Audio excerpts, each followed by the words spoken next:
జగన్మోహన్ రెడ్డి గారు తన అస్తిత్వాన్ని కాపాడుకోవడం కోసం ఉన్నవి లేనివి కల్పించి మాట్లాడేటువంటి ప్రయత్నం చేస్తూ ఉన్నారు. ప్రెస్ మీట్ పెట్టారంటే ఏదో ప్రభుత్వానికి 4 సలహాలు సూచనలు ఇస్తారేమో అనుకుంటే అమరావతి మీద విషం చిమ్మడానికి, జరుగుతున్నటువంటి అభివృద్ధిని అడ్డుకోవడానికి, పారిశ్రామికవేత్తలు ఈ రాష్ట్రానికి వస్తుంటే భూములు ఇస్తుంటే వాళ్ళని భయపెట్టడానికి, ఇక తను ఇన్వాల్వ్ అయిపోయినటువంటి లిక్కర్ మాఫియాలో వెలుగులోకి వస్తున్నటువంటి నిజాలను కప్పిపుచ్చడానికి ఈరోజు ప్రజల దృష్టిని మరల్చేందుకు ప్రెస్ మీట్ పెట్టినట్టుగా కనపడతా ఉంది. ఆయన మొదటి నుంచి చివరి దాకా ఏం మాట్లాడాడు? రాష్ట్రంలో లా అండ్ ఆర్డర్ లేదు. లా అండ్ ఆర్డర్ గురించి జగన్మోహన్ రెడ్డి గారు మాట్లాడితే ఎట్లండి?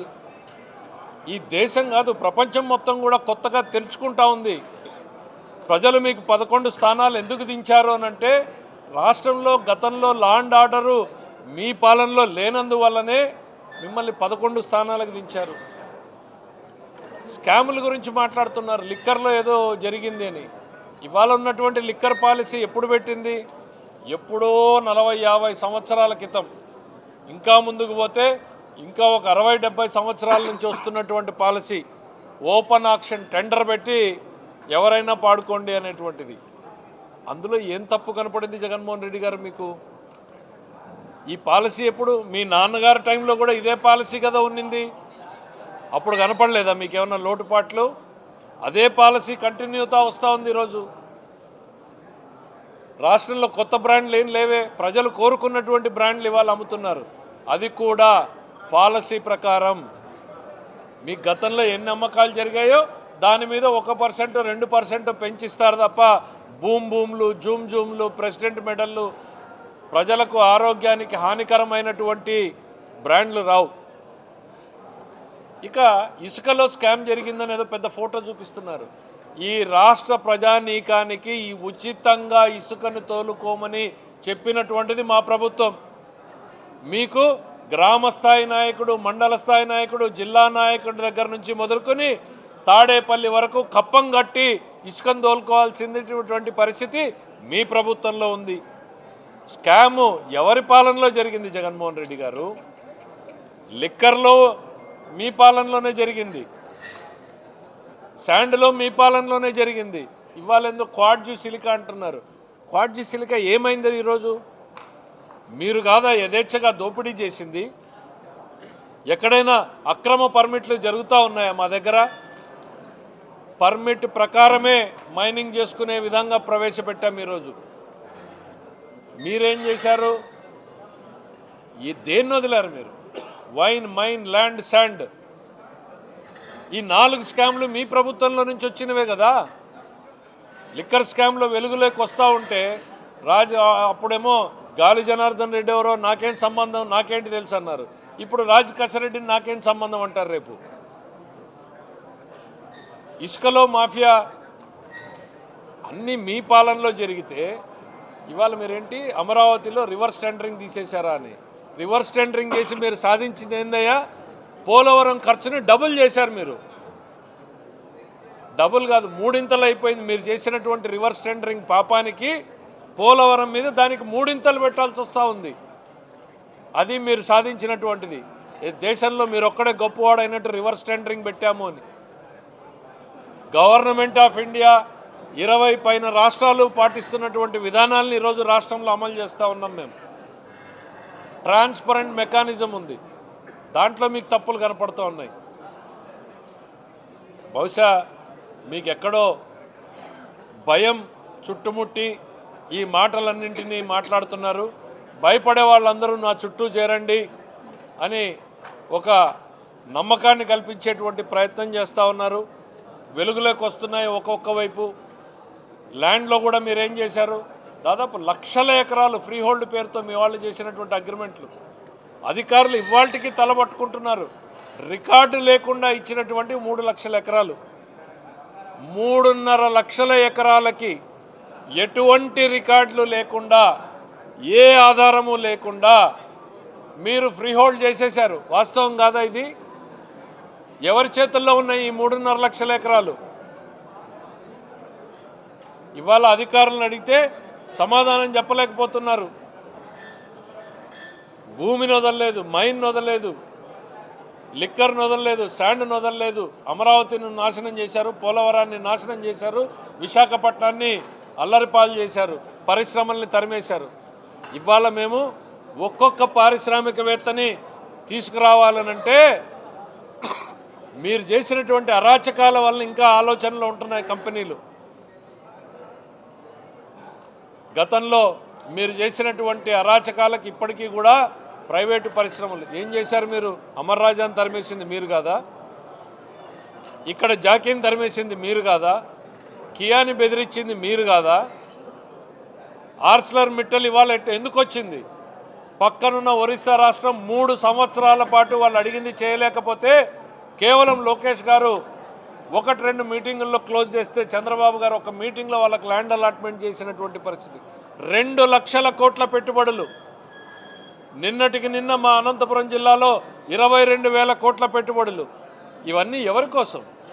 ఈ రాష్ట్రంలో యువకుల కోసం, రాష్ట్రంలో సంపద సృష్టి కోసం, రాష్ట్ర సంపద సృష్టి కోసం, రాష్ట్ర యువకుల కోసం మేము పనిచేస్తూ ఉంటే మీ సొంత ఆదాయాల్ని పెంచుకోవడం కోసం మీరు పనిచేశారు, మీ వాళ్ళు బాగుపనిచేయడం కోసం మీరు పనిచేశారు. జగన్మోహన్ రెడ్డి గారు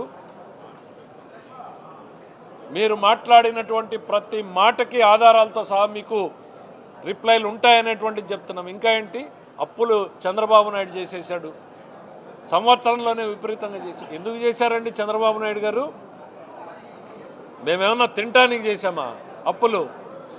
మీ 5 ఏళ్ల పాలనలో 10 లక్షలకు పైగా కోట్లకు చేరిపోయినటువంటి అప్పులు, 9,74,000 కోట్ల రూపాయల అప్పులు, 1,50,000 కోట్లకు చేరినటువంటి పెండింగ్ బకాయిలు, మీరు చెల్లించాల్సినటువంటి బకాయిలు, అప్పులు, వడ్డీలు, ఉద్యోగులకు ఇవ్వాల్సినటువంటివి, మందులకు ఇవ్వాల్సినటువంటివి, చిన్నపిల్లలకు పౌష్టికాహారం చిక్కీల డబ్బుల్ని కూడా పెండింగ్ పెట్టారు, మధ్యాహ్న భోజనాన్ని పెండింగ్ పెట్టారు, ఆరోగ్యశ్రీ పెండింగ్ పెట్టారు, మెడిసిన్ బిల్స్ పెండింగ్ పెట్టారు.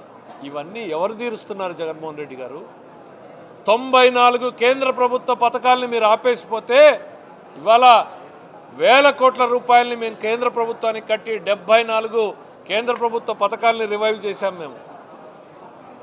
మేము ఇవాళ అప్పులు చేస్తున్నామంటే మీరు చేసినటువంటి అప్పులు తీర్చడానికి, దాని మీద వడ్డీలు కట్టడానికే మేము అప్పులు చేయాల్సినటువంటి పరిస్థితులకి రాష్ట్రాన్ని నెట్టేశారు.